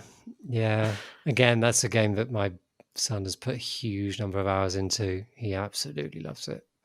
Right. And it is good. But it's kind of like that's one of those daunting games, so you feel it's actually quite welcoming. I found it a few years ago. Like it makes a lot of sense, and it brings you in. It's quite gentle with you initially, so it's not too. But I think it's quite daunting an idea to get into it. I think my problem right now is actually with games like Hades, even Monster Train. I really, really love Monster Train. But sitting down for an intense session like that, like a run, is usually 30 minutes, I'd say. Is that about right, Tom? Yeah. And you can't really pause it. Like, it just breaks it if you have to walk away for a bit. And I don't think it resumes. I'm not sure. Maybe it does. But I don't really want to do that. But just to commit myself to a session like that is actually quite different at the moment, because I don't know, home life is a little bit chaotic at the moment with kind of, I just don't really have a block of like an hour or two available at the moment, where I feel that I tend to commit to games where I can just walk away at any point. I was actually, so you can, Monster Train I think does work for like if you have to step away for a bit in between fights. But I was using it as my break between sets when working out, because I was I used to for a while I was doing Slay the Spire for that, because a fight in Slay the Spire can almost fit into an acceptable gap between sets in a workout. Not really, it's too long, but almost. Monster Train absolutely can't, because the fights are 10, 15 minutes long. And there's fewer of them to compensate, but as a break, it doesn't make sense at all. But I sort of fooled myself into doing this by saying, well, if I'm playing Monster Train in between sets, I'm kind of enjoying the whole thing, right? The whole thing becomes like a fun thing rather than a horrible chore that I dread, which is what it normally is. And it actually backfired, because that seemed to work for a while. And then I just started to dread my workout more and more each day. And I got to the point where I just kind of couldn't face it one day. And even though it had this fun thing interspersed with it, the fact that I was taking these huge breaks between sets, I mean, A, that's not good for the actual exercise benefit. But B, it meant the whole thing took at least an hour, usually an hour and a half, whereas normally I do quite a brief workout. And so just the time investment was becoming enormous.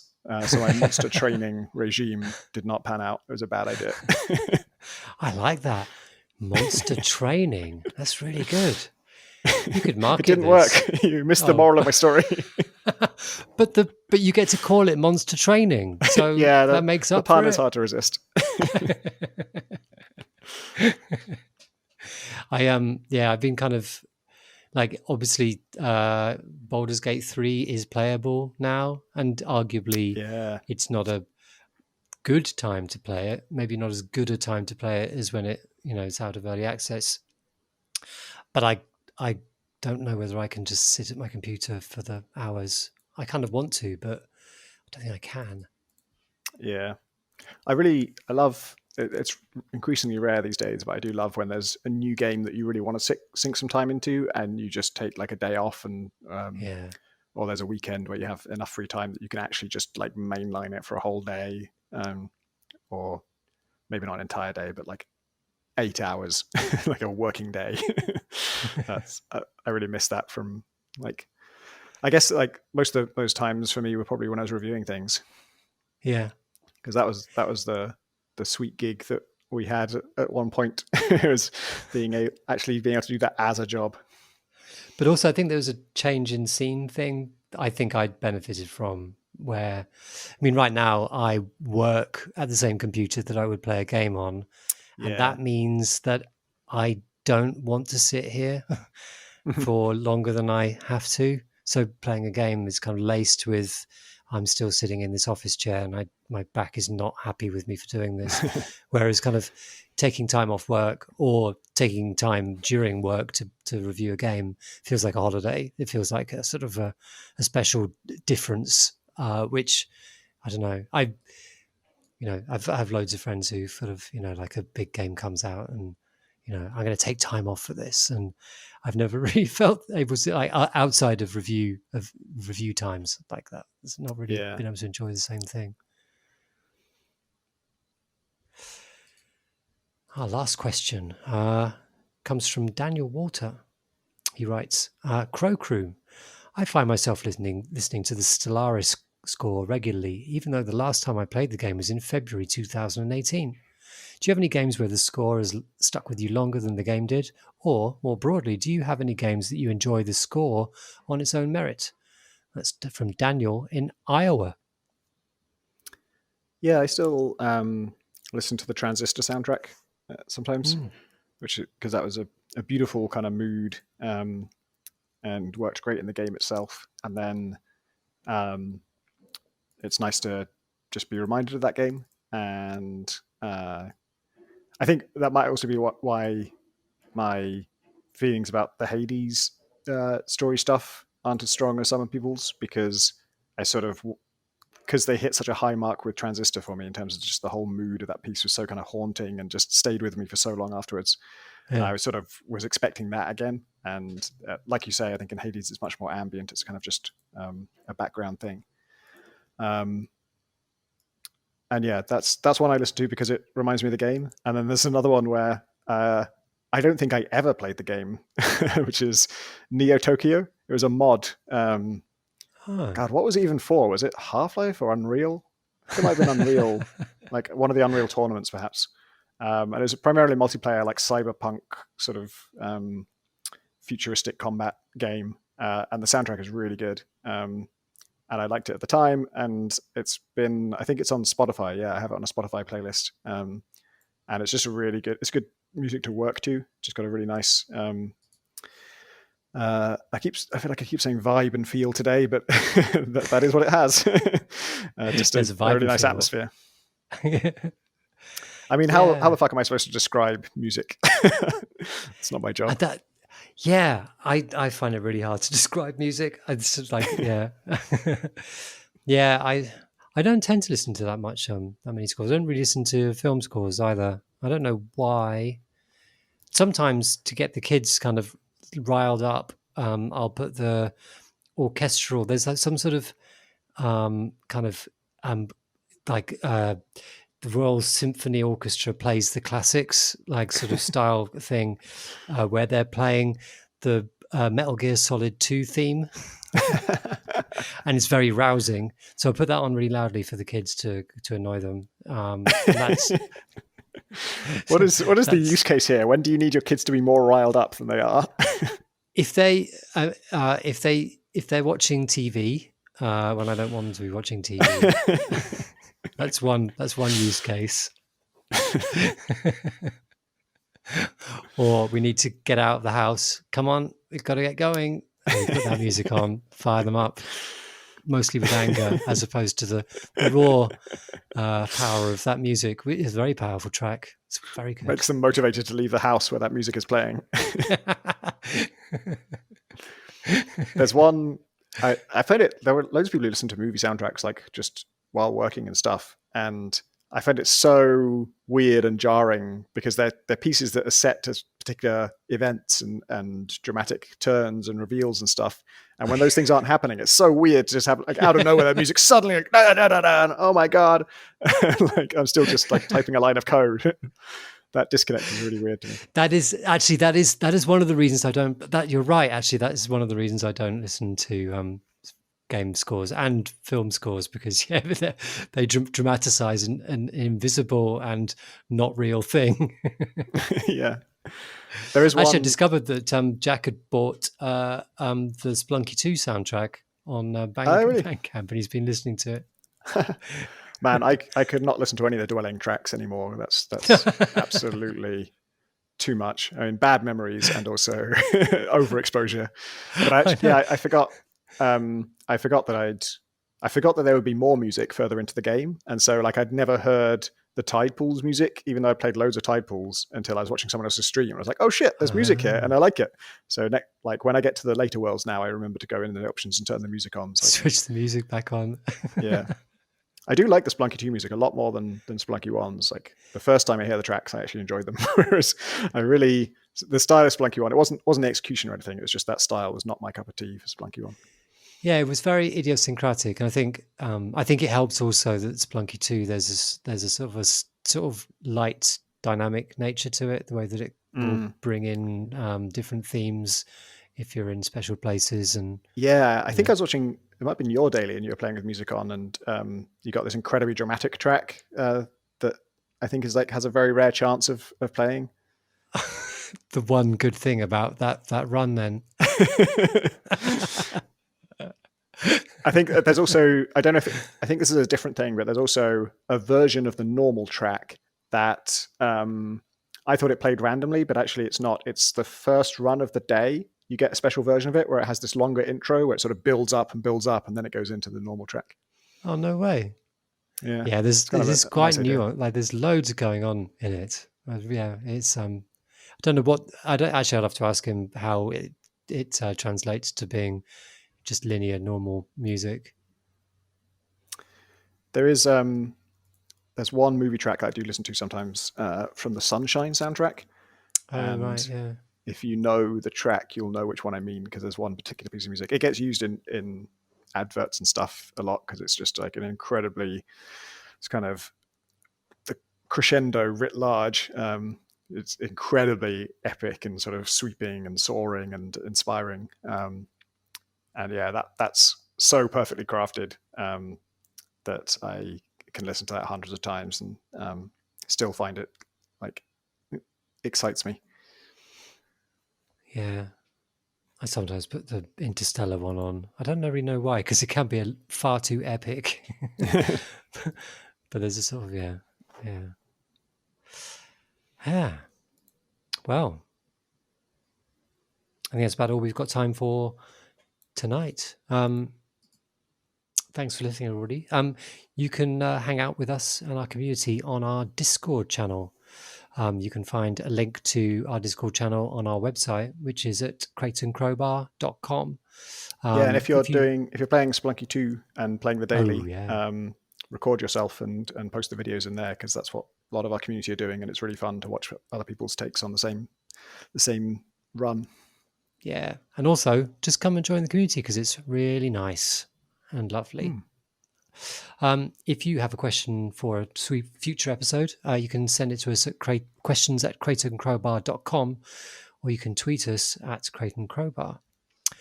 You can also listen to the podcast on YouTube. Just Crate and Crowbar. Just put that in the YouTube, which is just the audio. Put that in your YouTube and smoke it. Yeah, it's just the audio. Don't get to see our faces. That's a good thing for you. But you do get a little title card, which you get nowhere else. But it's also available on all the other places and all the other podcast places. The Crate and Crowbar is kindly funded by our Patreon backers. If you'd like to know more about supporting our podcast and its spin-offs, visit patreon.com/crateandcrowbar. It only remains for me to say, I've been Alex Wiltshire. And I've been Tom Francis. Thanks. And thanks for listening, everybody.